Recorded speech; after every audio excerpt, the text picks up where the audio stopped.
Kozalaklar çok güzel olmuşlar.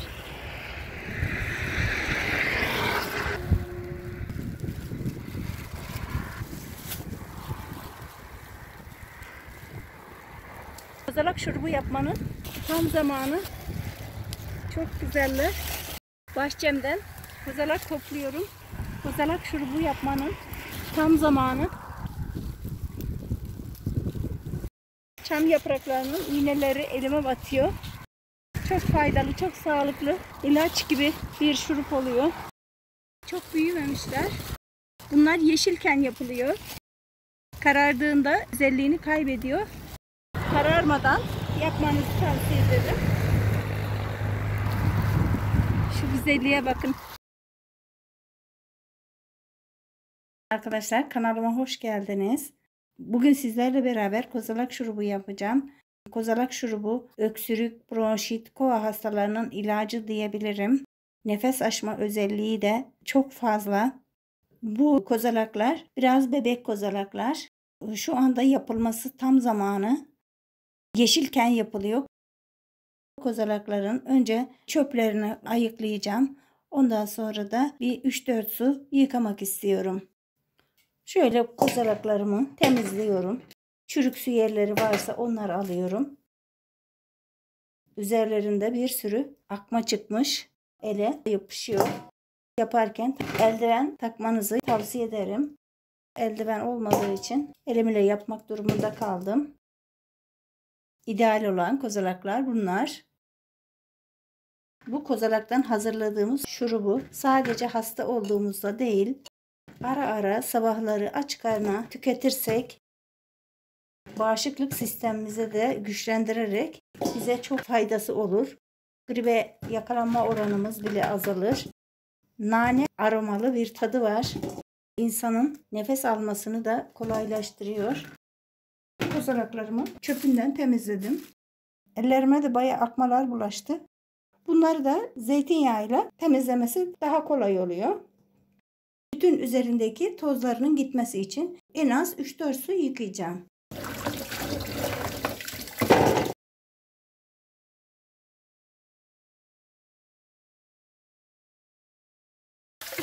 Pırıl pırıl oldular. Şimdi durulama işine geçiyorum.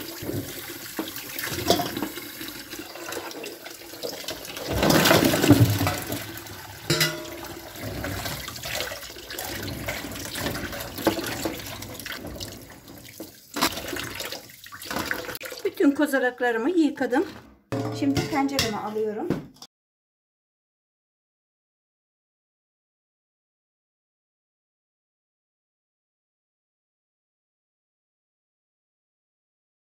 Kozalaklarımın üzerine kaynar su ilave ediyorum.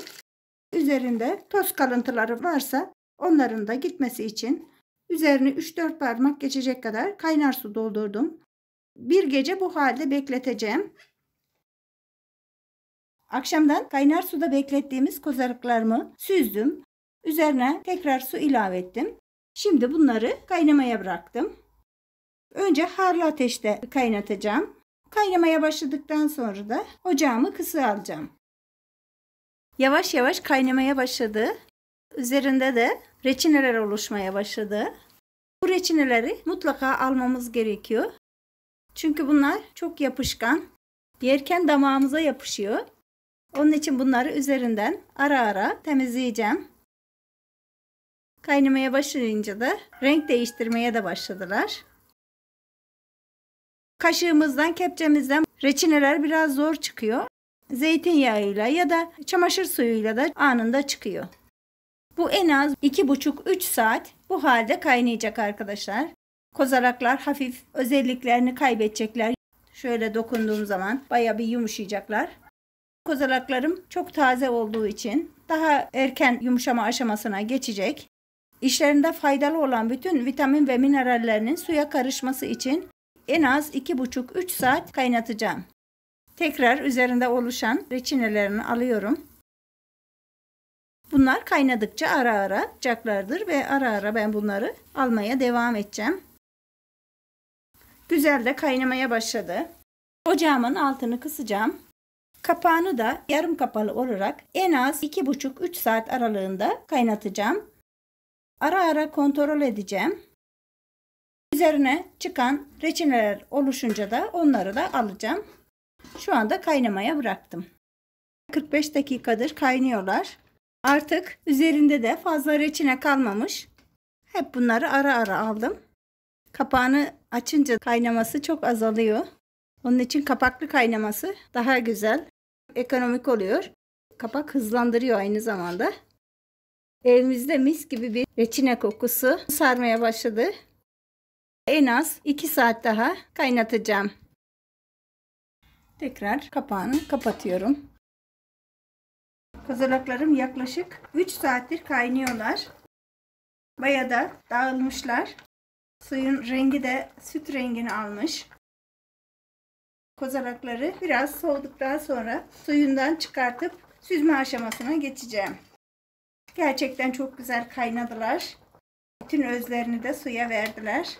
Ocağın altını kapatarak biraz soğumasını bekleyeceğim. Kozalaklarımızı suyunun içerisinden çıkartıyoruz. Bayağı soğudular. Daha sonra da süzme işlemine geçeceğim. Gerçekten çok güzel pişmişler. Hamur gibi olmuşlar. Kapağı kapalı pişince de fazla su kaybı da olmamış. Hiç su ilavesi yapmadım. Pişirirken suyu azalırsa su ilavesi yapmanızı tavsiye ederim. Yoksa çok az çıkıyor. İçinde bu kadar su kalmış kaynaya kaynaya. Kozalaklarından ayırdığım suyumu tülbentten geçiriyorum.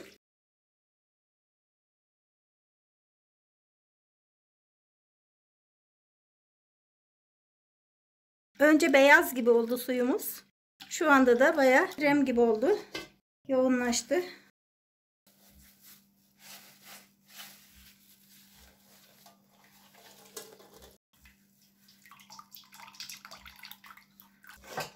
Şimdi bu suyu süzülmesi için bırakıyorum.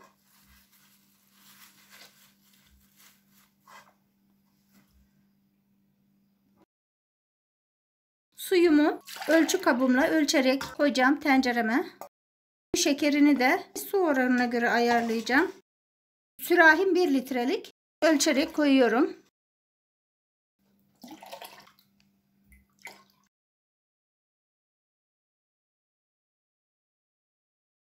Üç litre diyebilirim.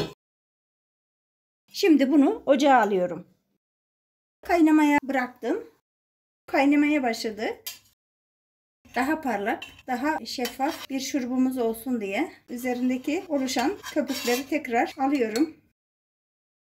Rengi de hafif dönmeye başladı. Şurubumuz kaynamaya başlayalı 10 dakika kadar oldu. Ara ara da üzerinde oluşan köpüklerini aldım. 3 litre suya 2 kilo şeker koyacağım. Kendi damak tadıma göre ayarladığım ölçüm. Siz biraz daha fazla ya da biraz daha eksik de koyabilirsiniz. Elimde 200 gramlık bardak var. 10 bardak şeker koyacağım.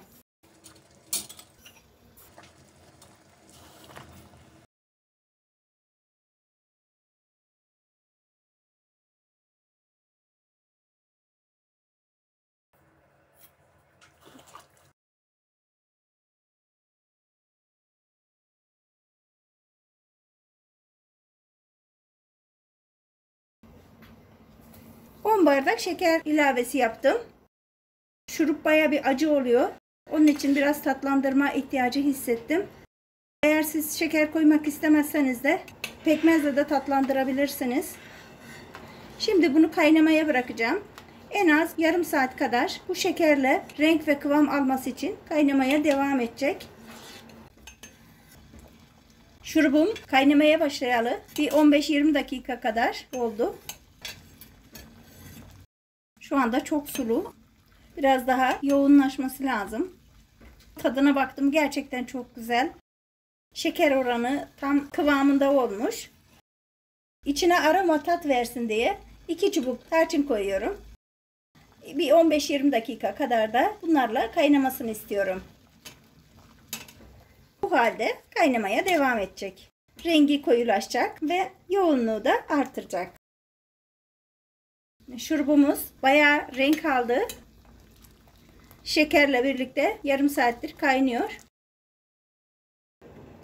Limonumu da buzluktan çıkarttım.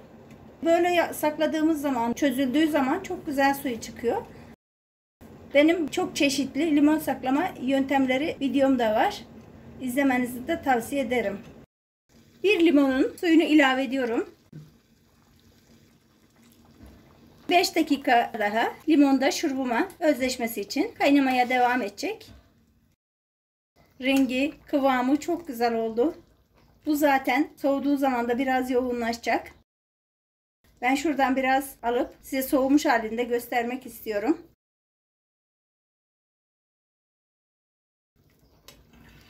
Bir iki dakika daha kaynadıktan sonra ocağa kavanozlara dolduracağım.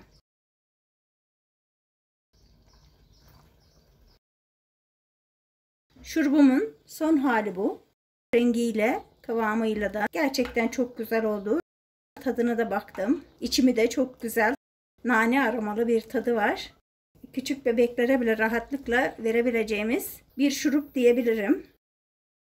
Kavanozlarımı kaynar sudan geçirdim. Aynı zamanda kapaklarını da kaynar sudan geçirdim. Kaynar kaynar kavanozlarıma dolduracağım.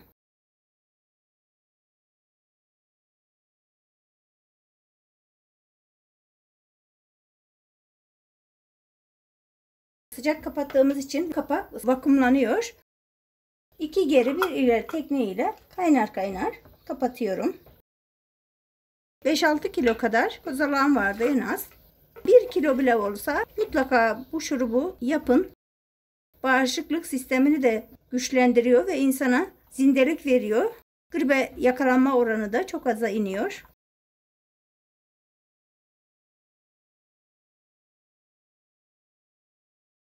Şurada da çok az bir miktar arttı. Tarçınlarımı içerisinden alıyorum artık. Bunun bir tatlı kaşığı bile çok değerli ve çok kıymetli.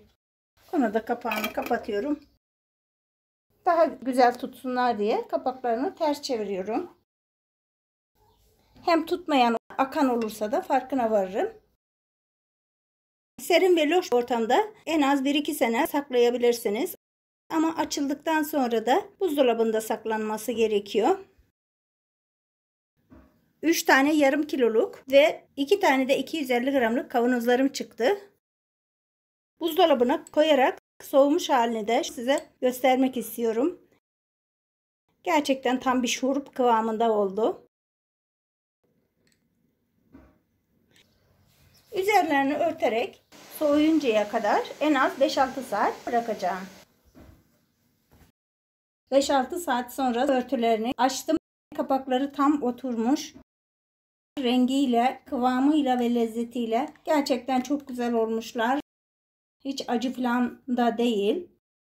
Bebeklerin bile rahatlıkla tüketebileceği lezzette. Bunu büyükler sabah bir, akşam bir birer yemek kaşığı. Çocuklar da sabah bir, akşam bir olmak şartıyla birer çay kaşığı alabilir. Videolarımı da paylaşırsanız çok mutlu olurum. Şimdiden size de kolay gelsin. Mutluluklar diliyorum. Hoşça kalın.